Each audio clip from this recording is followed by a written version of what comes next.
ഗണപതേ നമഃ. ഓം സം സരസ്വതീ നമഃ. ഓം ഗും ഗുരുഭ്യോ നമഃ. ഓം ശ്രീമാത്രേ നമഃ. ഓം ശ്രീ മഹാദേവ്യേ നമഃ.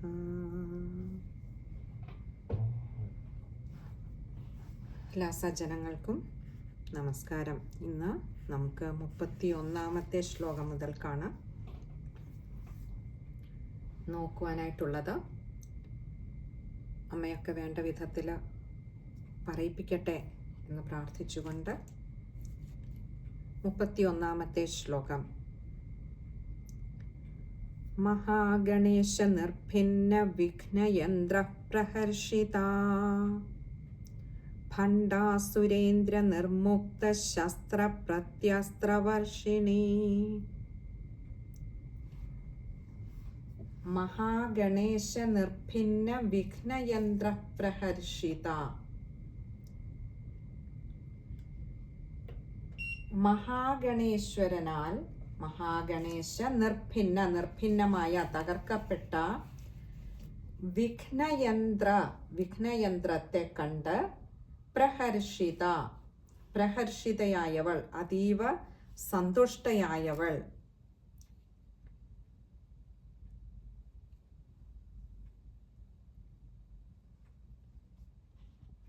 ഇവിടെ വിഘ്നയന്ത്രം എന്നതുകൊണ്ട് ഉദ്ദേശിക്കുന്നത് സാധാരണ ഒരു സാധനയുടെ ആ ഒരു മാർഗത്തിൽ പോകുമ്പോൾ അതിൻ്റെ ആ ഒരു തീവ്രതയിൽ സാധകനുണ്ടാകാവുന്ന നിദ്രാലസ്യങ്ങളും മറ്റു മാർഗഭ്രംശങ്ങളെയും ഒക്കെയാണ് വിഘ്നയന്ത്രം എന്നതുകൊണ്ട് ഉദ്ദേശിക്കുന്നത്. അങ്ങനെയുള്ള ആ വിഘ്നയന്ത്രത്തെ തകർത്തെറിയുന്നതാണ് വിഘ്നേശ്വരൻ, അതിനായിട്ട് അവതരിച്ചതാണ് എന്ന് പറയാറുണ്ട്. അങ്ങനെ ആവിർഭവിച്ച ആ വിഘ്നേശ്വരന്റെ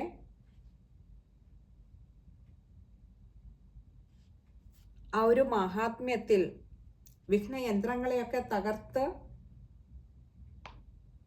കളയുന്നത് കാണുമ്പോൾ അതിൽ അതീവ സന്തുഷ്ടയായവൾ. മഹാഗണേശ നിർഭിന്ന വിഘ്നയന്ത്ര പ്രഹർഷിത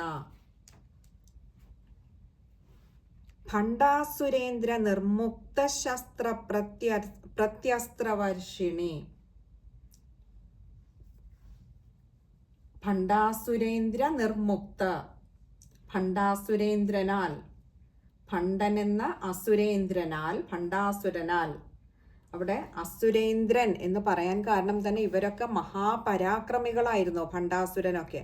അതുകൊണ്ടാണ് അസുരന്മാരിൽ വെച്ച് തന്നെ ഏറ്റവും ശ്രേഷ്ഠനായിട്ടുള്ളത് എന്ന് പറയുന്നത്, ഏറ്റവും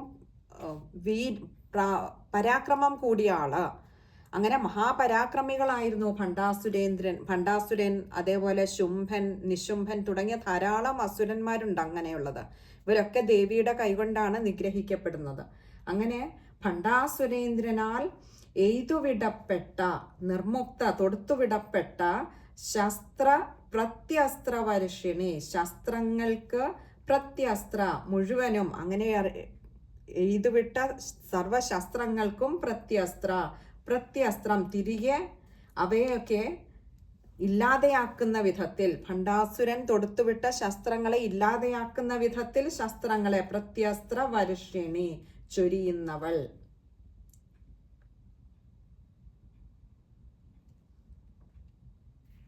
ഇനി 32-ാമത്തെ ശ്ലോകമാണ്.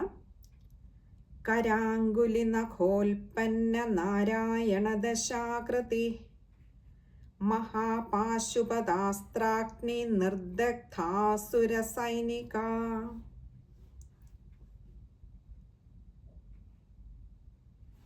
നമ്മൾ തൊട്ട് മുൻപുള്ള ശ്ലോകത്തില് പ്രഹർഷിത, അവിടെ ഹർഷിത അല്ല, അതുപോലെ വർഷിണി, രകാരം ഇർ എന്ന അക്ഷരത്തിന് കൊടുത്ത് വായിക്കാൻ ശ്രമിക്കുക. ഇനി അടുത്തത് 32-ാമത്തെ ശ്ലോകത്തില് കരാങ്കുലി നഖോൽപ്പന്ന നാരായണ ദശാകൃതി. കരാങ്കുലികളില്, കൈകളിലെ വിരലുകളില്, കരം അങ്കുലി. നഖോൽപ്പന്ന, നഖത്തിൽ നിന്നും ഉൽപ്പന്നമായ ഉണ്ടായ, നാരായണ ദശാകൃതി, നാരായണന്റെ സാക്ഷാൽ ശ്രീ മഹാവിഷ്ണുവിന്റെ ദശാകൃതി, ദശാവതാരങ്ങളോട് കൂടിയവൾ.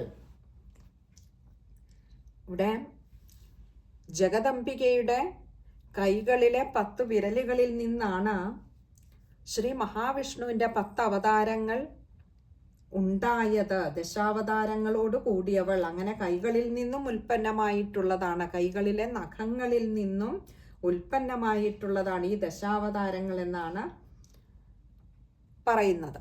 ഇത് ഒരു തരത്തിലുള്ള വ്യാഖ്യാനമാണെങ്കിൽ മറ്റൊരു തരത്തിലുള്ള വ്യാഖ്യാനവും ജ്ഞാനികൾ പറയാറുണ്ട്. ദശാകൃതി എന്നുള്ളതിന് ജീവന്റെ 5 ദശയും 5 കൃതികളും എന്ന് പറയാറുണ്ട്.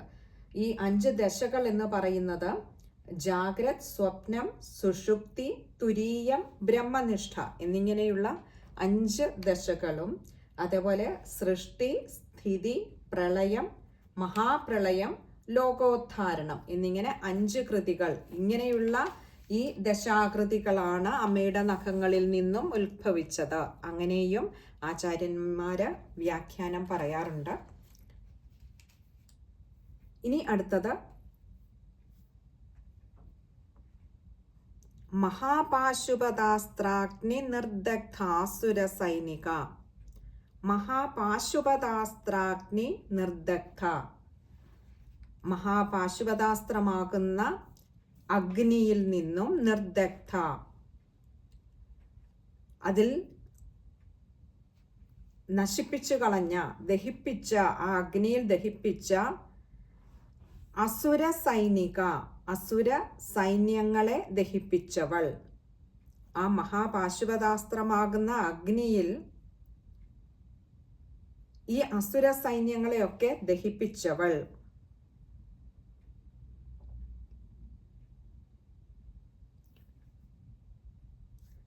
ഈ ഒരു ശ്ലോകത്തിലെ ഈ ഒരു നാമം അമ്മയുടെ പാരായണം ചെയ്യുമ്പോൾ മഹാപാശുപതാസ്ത്രാഗ്നി നിർദഗ്ധ അസുര സൈനികയാണ്. അതുകൊണ്ട് നിർദഗ്ധാസുര സൈനിക, അല്ലെങ്കിൽ പലപ്പോഴും നമ്മൾ വായിക്കുമ്പോൾ നിർദഗ്ധ സുര സൈനിക ആയിപ്പോവും. സുരന്മാര് ദേവന്മാരാണ്, അല്ല അസുര സൈനിക ആണ്. അത് ശ്രദ്ധിക്കുക. ഇനി അടുത്തത് 33-ാമത്തെ ശ്ലോകമാണ്. കാമേശ്വരാസ്ത്ര നിർദഗ്ധ സഭണ്ഡാസുരശൂന്യകാ ബ്രഹ്മോപേന്ദ്ര മഹേന്ദ്രാദിദേവ സംസ്തുത വൈഭവാ. കാമേശ്വരാസ്ത്ര നിർദഗ്ധ സഭണ്ഡാസുരശൂന്യക. ശൂന്യക എന്ന് പറയുന്നത് ഭണ്ഡാസുരന്റെ രാജധാനിയാണ്. അപ്പോൾ കാമേശ്വരാസ്ത്ര നിർദഗ്ധ, കാമേശ്വരന്റെ അഗ്നിയിൽ ഇല്ലാതാക്കിയ, നിർദഗ്ധ എന്ന് പറഞ്ഞ ഇല്ലാതെയാക്കിയ, സഭണ്ഡാസുര ശൂന്യക, സഭണ്ഡാസുര, ഭണ്ഡാസുരനോട് കൂടി ആ രാജധാനിയെ തന്നെ, ശൂന്യക ആ രാജധാനിയെ തന്നെ കാമേശ്വരന്റെ അഗ്നിയിൽ ചുട്ടരിച്ചവൾ. ബ്രഹ്മോപേന്ദ്ര മഹേന്ദ്രാദി ദേവ സംസ്തുത വൈഭവ. ബ്രഹ്മാവ്, ഉപേന്ദ്രൻ, ഉപേന്ദ്രൻ എന്ന് പറയുന്നത് സാക്ഷാൽ ശ്രീ വിഷ്ണു ഭഗവാൻ തന്നെയാണ്. മഹേന്ദ്രൻ, ആദി, ബ്രഹ്മ, ഉപേന്ദ്ര, മഹേന്ദ്ര, ആദി ദേവ സംസ്തുത തുടങ്ങിയ ദേവന്മാർ, സംസ്തുത സ്തുതിക്കപ്പെടുന്നതായിട്ടുള്ള അല്ലെങ്കിൽ സ്തുതിക്കത്തക്കതായിട്ടുള്ള വൈഭവ, വൈഭവങ്ങളോട് കൂടിയവൾ. ഇനി 34-ാമത്തെ ശ്ലോകമാണ്.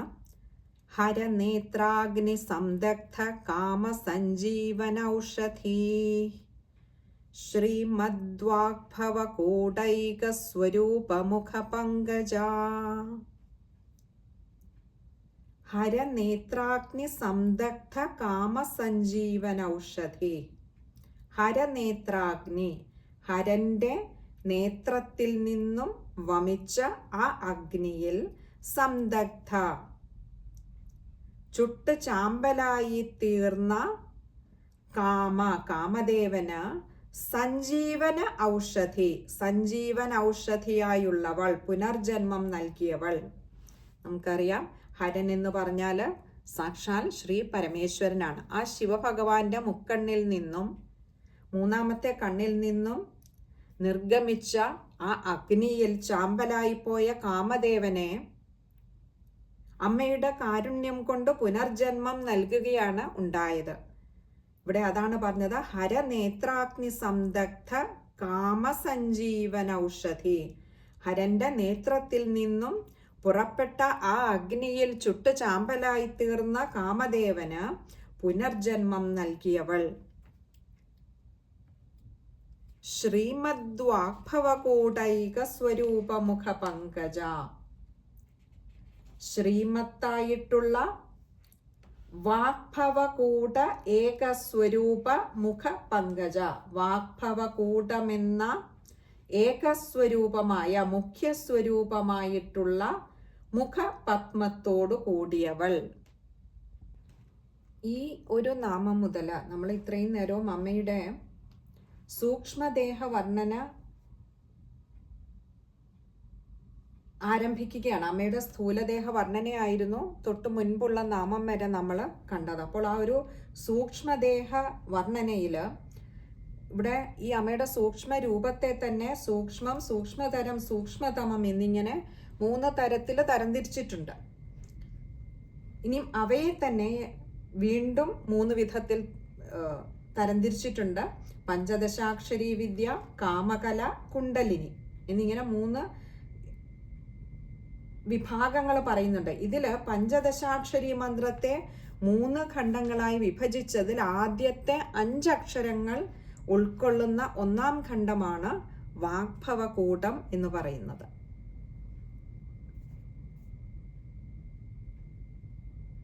തുടർന്നുള്ള 2-ാം ഖണ്ഡത്തെ മധ്യകൂടമെന്നും അവസാനത്തെ ആ മധ്യകൂടത്തിൽ 6 അക്ഷരങ്ങൾ വരുന്നെങ്കിൽ അവസാനത്തെ 3-ാമത്തെ ഖണ്ഡത്തിൽ ശക്തികൂടം എന്ന് പറയുന്നതിൽ 4 അക്ഷരങ്ങളാണുള്ളത്. ഇങ്ങനെ 3 വിധത്തിൽ അതിന് വിഭാഗങ്ങൾ കാണാം. ഇവിടെ അങ്ങനെയുള്ള ശ്രീമത്തായിട്ടുള്ള വാഗ്ഭവകൂടം എന്ന ആ മുഖ്യസ്വരൂപം തന്നെ മുഖപത്മമായുള്ളവൾ അത്രമാത്രം. അതുകൊണ്ടാണ് ശ്രീമത്തായത്, ശ്രേഷ്ഠമായത്. അമ്മയുടെ മുഖപത്മത്തിന് തന്നെ ശ്രേഷ്ഠത ഏറെയാണ് എന്ന് പറയുകയാണ്. അടുത്തത് 35-ാമത്തെ ശ്ലോകമാണ്.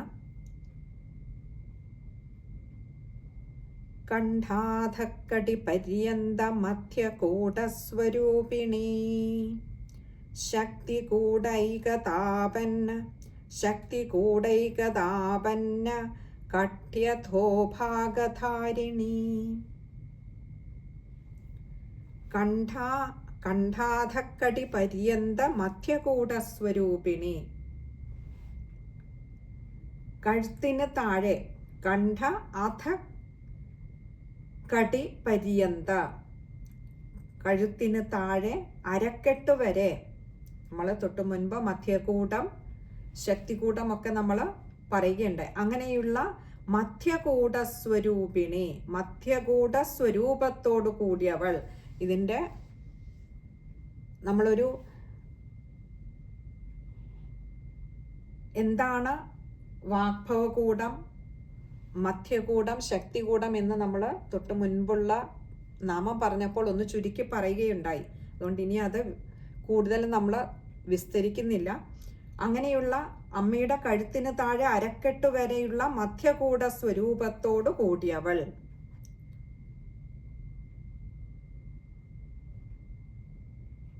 ശക്തികൂടൈകതാപന്ന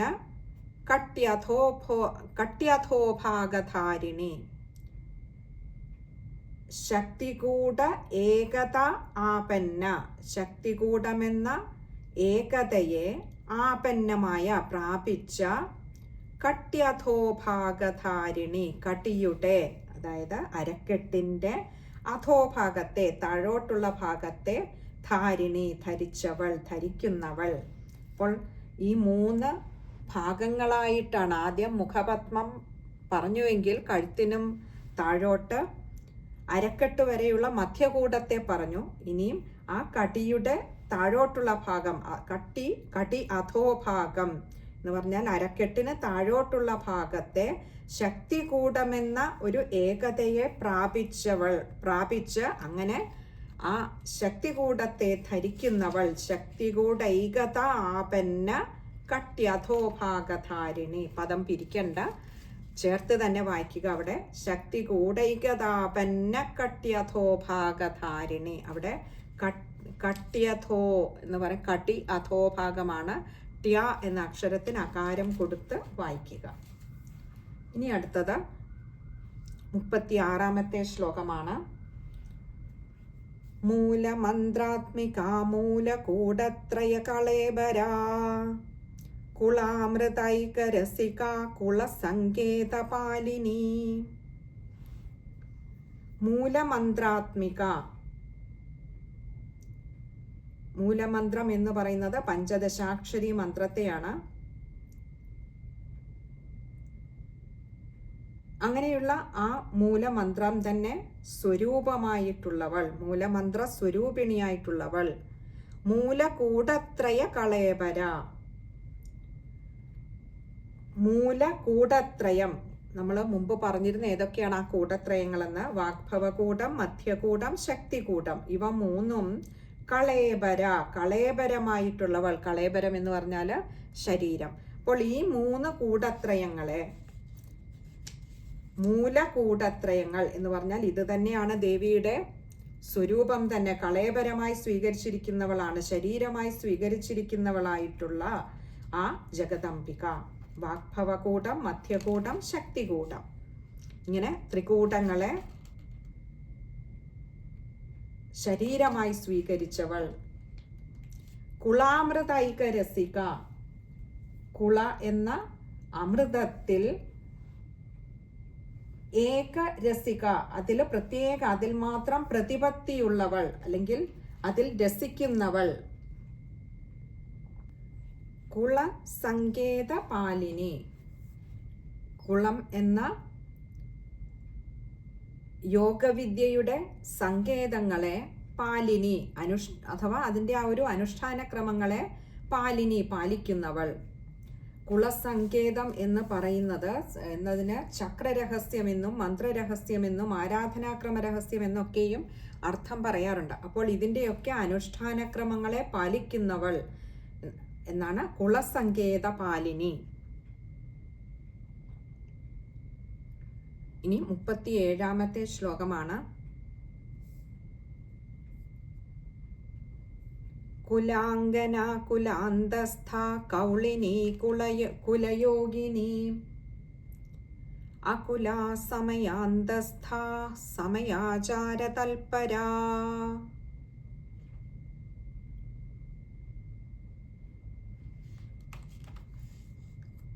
കുലാംഗന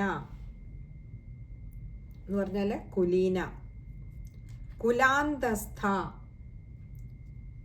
കുലത്തിനുള്ളിൽ വർത്തിക്കുന്നവൾ, അഥവാ കുളവിദ്യയിൽ കുടികൊള്ളുന്നവൾ എന്നും അർത്ഥം പറയാറുണ്ട്. ഇവിടെ കുളവിദ്യയിൽ കുടികൊള്ളുന്നവൾ എന്നുള്ളതിന് കുളാന്തസ്ഥ എന്നും പറയാറുണ്ട്. അവിടെ കുലാന്തസ്ഥ എന്നും കുളാന്തസ്ഥ എന്നും രണ്ടും ദേവി തന്നെയാണ്. കുളവിദ്യയിൽ കുടികൊള്ളുന്നവളും കുലത്തിനുള്ളിൽ വർത്തിക്കുന്നവളും ദേവി തന്നെയാണ്. അതുകൊണ്ട് രണ്ടും ശരിയാണ് എന്ന് ആചാര്യന്മാർ പറയാറുണ്ട്. അടുത്തത് കൗളിനി, കുളത്തെ സംബന്ധിച്ചവൾ.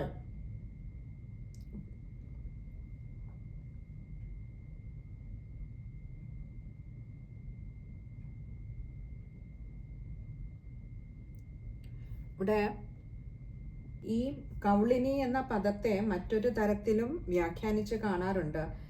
ശക്തിയെ നമ്മൾ, ശക്തി സ്വരൂപിനെ നമ്മൾ കുലമെന്നും ശിവനെ അകുലമെന്നും വ്യവഹരിക്കാറുണ്ട്. കാരണം ശിവൻ എന്ന് പറയുന്നത് സ്വയംഭൂവാണ്, കുലമില്ലാത്തവനാണ്.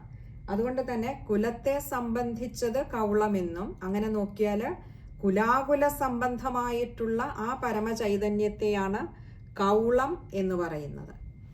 അപ്പോൾ ഈ അങ്ങനെയുള്ള കൗളിനി, അങ്ങനെയുള്ള ദേവി, കുലാകുല സംബന്ധമായിട്ടുള്ള അല്ലെങ്കിൽ ആ പരമമായ ചൈതന്യത്തെയാണ് കൗളിനി എന്ന് പറയുന്നത്.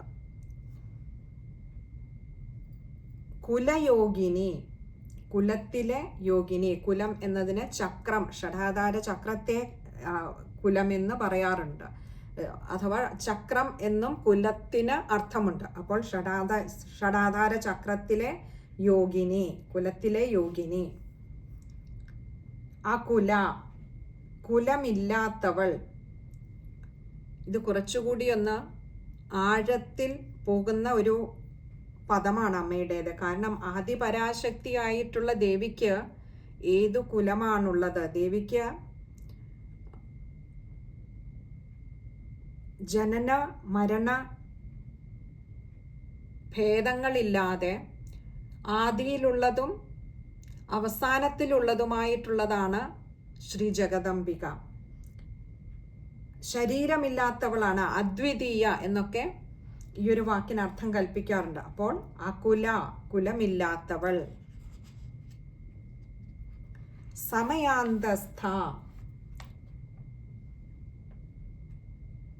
സമയത്തിന്റെ അന്തർഭാഗത്ത് സ്ഥിതി ചെയ്യുന്നവൾ. ഇവിടെ സമയം എന്നതുകൊണ്ട് നമ്മുടെ ഹൃദ് സങ്കല്പിക്കുന്ന മാനസ പൂജയെയാണ് സമയം എന്ന് പറയുന്നത്. അങ്ങനെയുള്ള അതിൻ്റെ അന്തർഭാഗത്ത് സ്ഥിതി ചെയ്യുന്നവൾ അമ്മ ജീവസ്വരൂപമായി നമ്മുടെ ഹൃദയാന്തർഭാഗത്ത് സ്ഥിതി ചെയ്യുന്നു. സമയാചാര തൽപര, സമയാചാരം എന്ന സാധനാ സമ്പ്രദായത്തിൽ താല്പര്യമുള്ളവൾ. ഇനി അടുത്തത് 38ാമത്തെ ശ്ലോകമാണ്.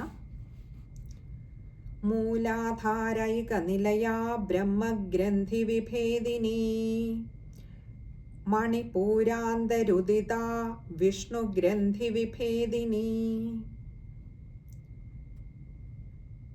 മൂലാധാര ഐകനിലയ, മൂലാധാര ഏകനിലയ, മൂലാധാരം മാത്രം നിലയമായിട്ടുള്ളത്, അല്ലെങ്കിൽ നിലയം എന്നാൽ വീട്, വീടായിട്ടുള്ളത് ആർക്കാണോ ആ ദേവി,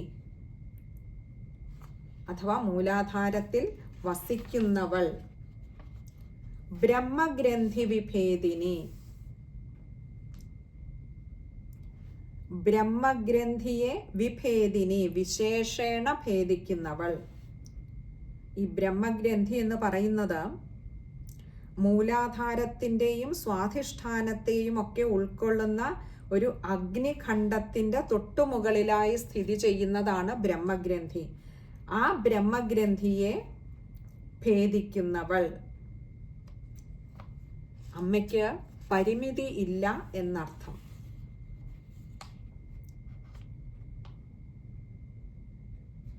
മണിപൂരാന്തരുദിത, മണിപൂര അന്ത ഉദിത, മണിപൂര ചക്രത്തിന്റെ അന്ത എന്ന് പറഞ്ഞാൽ അന്തർഭാഗത്ത് ഉദിത, ഉദിക്കുന്നവൾ. വിഷ്ണുഗ്രന്ഥി വിഭേദിനി, വിഷ്ണുഗ്രന്ഥിയെ വിശേഷേണ ഭേദിക്കുന്നവൾ. ഈ വിഷ്ണുഗ്രന്ഥി സാധാരണ സൂര്യഖണ്ഡത്തിലെ അനാഹത ചക്രത്തിന് തൊട്ടുമുകളിലായിട്ടാണ് വിഷ്ണുഗ്രന്ഥി സ്ഥിതി ചെയ്യുന്നത്. ആ വിഷ്ണുഗ്രന്ഥിയെ വിശേഷേണ ഭേദിക്കുന്നവൾ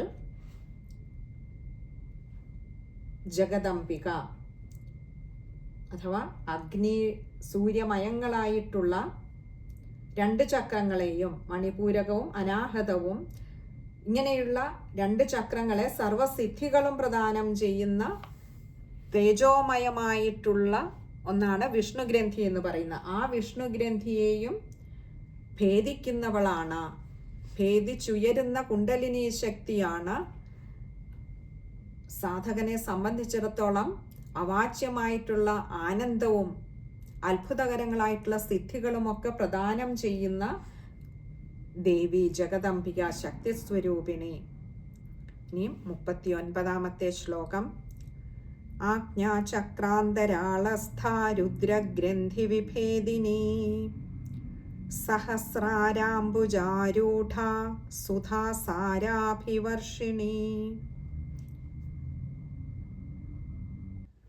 ആജ്ഞാചക്ര അന്തരാളസ്ഥ, ആജ്ഞാചക്രത്തിൻ്റെ അന്തരാളത്തിൽ മധ്യഭാഗത്ത് സ്ഥിതി ചെയ്യുന്നവൾ.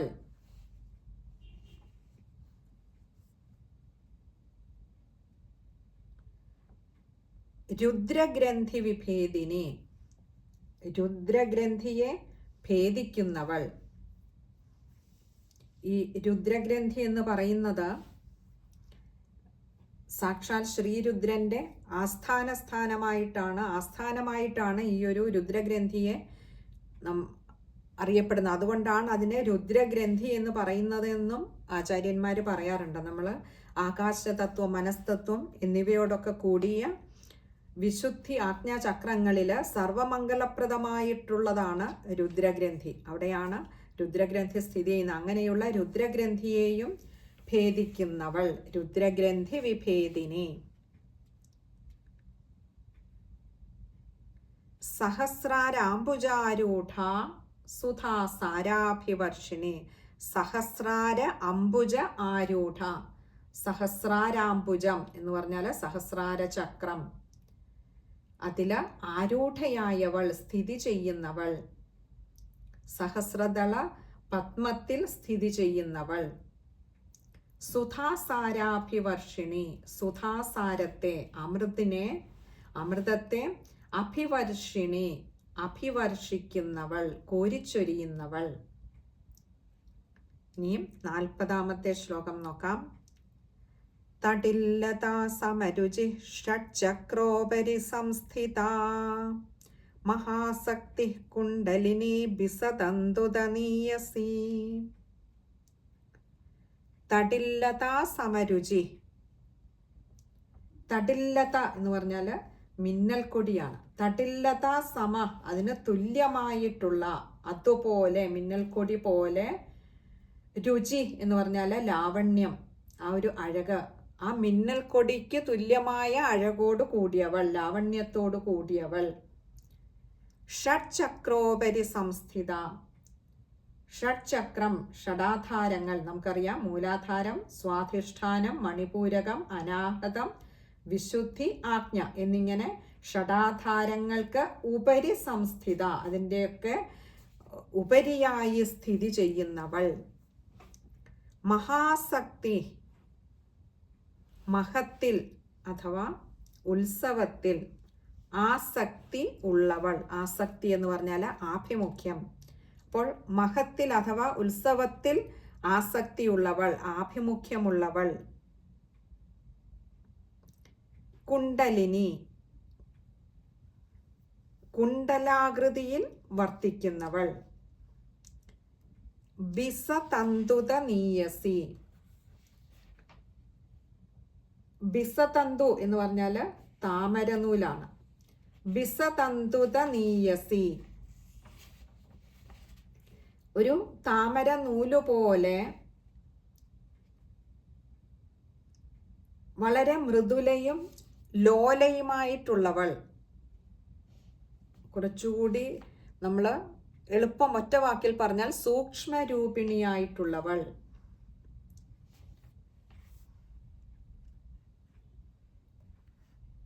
ഇവിടെ ഈ ശ്ലോകം വായിക്കുമ്പോൾ നമുക്ക് തടില്ലതാ സമരുചി, അവിടെ വിസർഗം വരുന്നിടത്ത് കഴിയുന്നതും പകുതി ഹകാരത്തിൽ വായിച്ചു നിർത്തുവാനായിട്ട് ശ്രമിക്കുക. ഇനി അടുത്തത് 41-ാമത്തെ ശ്ലോകമാണ്. അത് അടുത്ത സത്സംഗത്തിൽ കാണാമെന്ന് കരുതുന്നു. ഹരേ കൃഷ്ണ. സർവത്ര ദേവീ നാമ സങ്കീർത്തനം. ശ്രീ മഹാദേവ്യൈ നമഃ.